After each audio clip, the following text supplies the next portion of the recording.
നിങ്ങൾ കൊടുക്കുന്ന ശമ്പളത്തിനനുസരിച്ചിട്ട് ഈ വരുന്ന തൊഴിലാളി അതിനുള്ള ഔട്ട്പുട്ട് തരുന്നുണ്ടോ എന്നുള്ളതാണ്.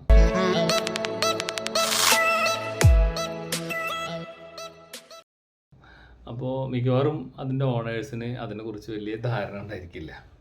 അപ്പോൾ ഞാൻ അൽഫാംകാരനാണ്, അൽഫാം മാത്രമേ ചെയ്യൂ, ഞാൻ ചായക്കാരനാണ്, ഞാൻ ചായ മാത്രമേ അടിക്കൂ, ഞാൻ ജ്യൂസുകാരനാണ്. അപ്പോൾ ഈ ഒരു കാറ്റഗറിയിലുള്ള ആളുകൾ എന്തൊക്കെ ജോലികൾ ചെയ്യാം, ചെയ്യിപ്പിക്കാം, ഇതൊക്കെ ഡിവിഷനാണ് കേട്ടോ. കാരണം ഒരു ഹോട്ടലിൽ പൊറോട്ട വേണം, അപ്പോൾ ഒരു ഡിവിഷനാണ്, കറികൾ വേറൊരു ഡിവിഷനാണ്, ചായ വേറൊരു ഡിവിഷനാണ്, ബിരിയാണി മീൽസ് വേറൊരു ഡിവിഷനാണ്. അത് കൂടുതൽ ബിസിനസ് ഉണ്ടെങ്കിൽ വീണ്ടും അടുത്ത ഡിവിഷനിലേക്ക് മാറും. ഇങ്ങനെ ഡിവിഷനുകൾ ഇങ്ങനെ കൂടിക്കൊണ്ടേയിരിക്കും. ശമ്പളം അതുപോലെ നമ്മൾ കാണണം. ടോട്ടൽ സെയിൽ അതിനത്ര ഒപ്പം വന്നിട്ടില്ലെങ്കിൽ പണി കിട്ടി നമുക്ക്. അപ്പോൾ വലിച്ചു വാരി മെനൂസൊക്കെ സെറ്റ് ചെയ്യുമ്പോൾ വളരെയധികം ശ്രദ്ധിക്കണം.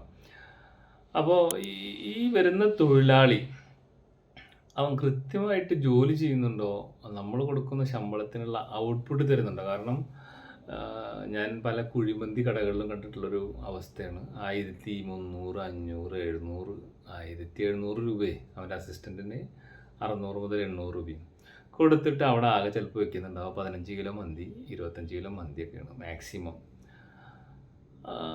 അവനത് വെക്കുന്നു, അതിൻ്റെ മസാല അടിക്കുന്നു, കഴിഞ്ഞു. വേറെ ഒരു വർക്കും അവൻ ചെയ്യില്ല. അങ്ങനെയൊക്കെ ആകുമ്പോൾ ഓണർക്ക് നഷ്ടം പറ്റും. കാരണം ഇത് എല്ലാ ദിവസവും ഹോട്ടൽ ബിസിനസ് ഒരേ സ്റ്റഡിയിലായിരിക്കില്ല പോവുക. വ്യത്യസ്ത രീതിയിലാണ് അതിൻ്റെ ഗ്രാഫ് ഇങ്ങനെ കയറി ഇറങ്ങി പോവുക.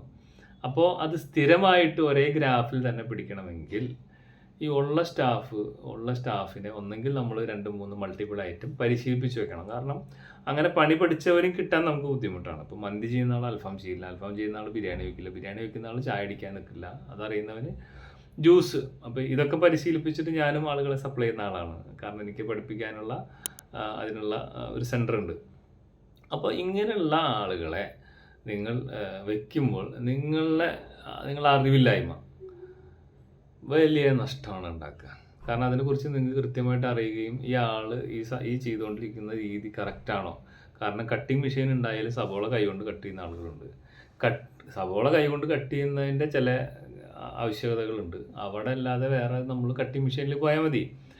അതുപോലെ അരവ് മെഷീൻ ഉണ്ടെങ്കിലും ഇവൻ കൈകൊണ്ട് അരയ്ക്കാൻ നോക്കും. അപ്പോൾ നമുക്ക് പണി കൊടുത്ത് പണി മേടിക്കുന്ന ഇതിൽ നിന്ന് നമ്മൾ രക്ഷപ്പെടണമെങ്കിൽ നമുക്ക് ആ പണിയെക്കുറിച്ചിട്ട് ഒരു മിനിമം ബോധം ഉണ്ടായിരിക്കണം. അതുകൊണ്ടാണ് ഞാൻ എൻ്റെ പല എപ്പിസോഡിലും പറഞ്ഞിട്ടുള്ളത്, നിങ്ങളൊരു പ്രസ്ഥാനം ചെയ്യുകയാണെങ്കിൽ അതിനെക്കുറിച്ചിട്ട് ഒരു വ്യക്തത ഉണ്ടാക്കുക. ആ വ്യക്തത ഉണ്ടാക്കിയതിന് ശേഷം മാത്രം ഈ ഫീൽഡിലേക്ക് ഇറങ്ങിക്കഴിഞ്ഞാൽ നിങ്ങൾക്ക് നല്ലൊരു സക്സസ് ഉണ്ടാക്കാൻ പറ്റും. അതുപോലെ തന്നെ ഞങ്ങളെപ്പോലുള്ള ആളുകളെ കൗൺസിലിങ്ങിന് വയ്ക്കുകയും അതുപോലെ ആ വരുന്ന കുക്ക് ഇന്നതാണ് ഇന്ന പോലെയാണ് ചെയ്യുന്നത് എന്നുള്ളതിനെ കുറിച്ച് നിങ്ങളും ഒരു ട്രെയിനിങ്, ഒരു 10 ദിവസത്തെ ട്രെയിനിങ് ഒക്കെ എടുത്തിട്ടുണ്ടെങ്കിൽ നിങ്ങൾക്കും അത് വ്യക്തമായിട്ട് പറഞ്ഞു കൊടുക്കാൻ പറ്റും. ഇതാണ് നീ ഇങ്ങനെ ചെയ്യേണ്ടത്, നീ ഇതല്ല ചെയ്യേണ്ടത്, ഇതാണ് ചെയ്യേണ്ടത്, ഇന്ന കാര്യം ചെയ്യാൻ ഇന്ന പോലെ. അപ്പോൾ അവർക്കും ഒരു പിടി ഉണ്ടാവും.